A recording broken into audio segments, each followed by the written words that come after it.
True wisdom. In a previous video, wisdom is depicted as a true tree of life with branches extending with richness, longevity, and glory. True wisdom, in fact, is not merely an accumulation of human knowledge or an intellectual mastery of visible and invisible things.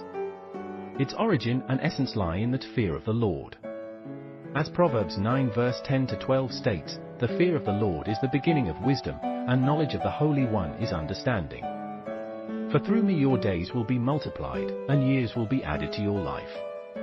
If you are wise for yourself. If you mock, you alone will bear the consequences.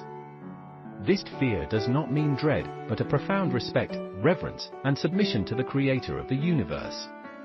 True wisdom begins when a person acknowledges their dependence on God and humbles themselves before His infinite sovereignty.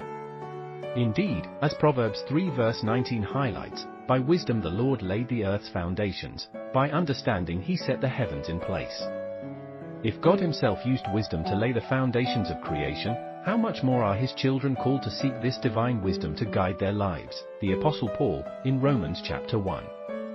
Verses 22 to 25, warns against those who boast of being wise according to human standards, but who in reality stray into folly. Professing themselves to be wise, they became fools, and changed the glory of the incorruptible God into images made like corruptible man, and to birds, and four-footed beasts, and creeping things.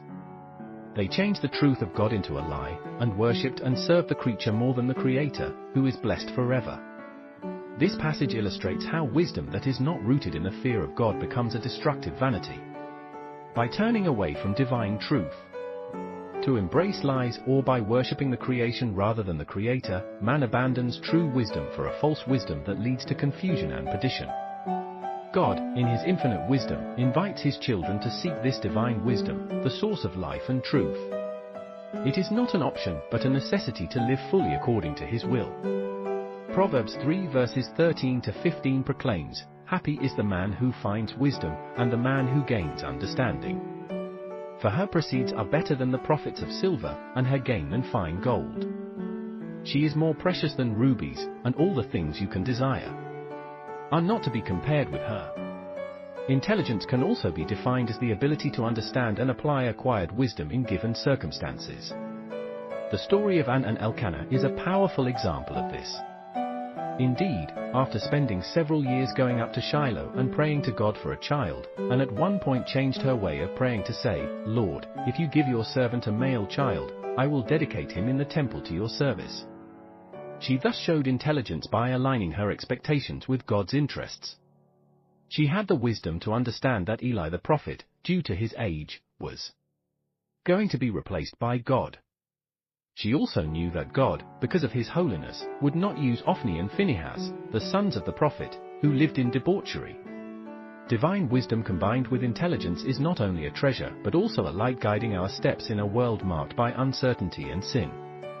It leads us to live in harmony with divine principles, recognize God's hand in all dimensions of life, and walk in His ways.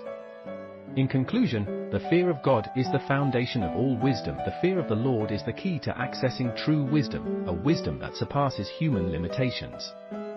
It reminds us that all knowledge, all truth, and all intelligence come from the Creator. By acknowledging God as the ultimate source of wisdom, we are invited to align our lives with His eternal purposes. Let this quest for divine wisdom be at the heart of our existence, for it is through it that we find the true meaning of life and the fullness of inner peace.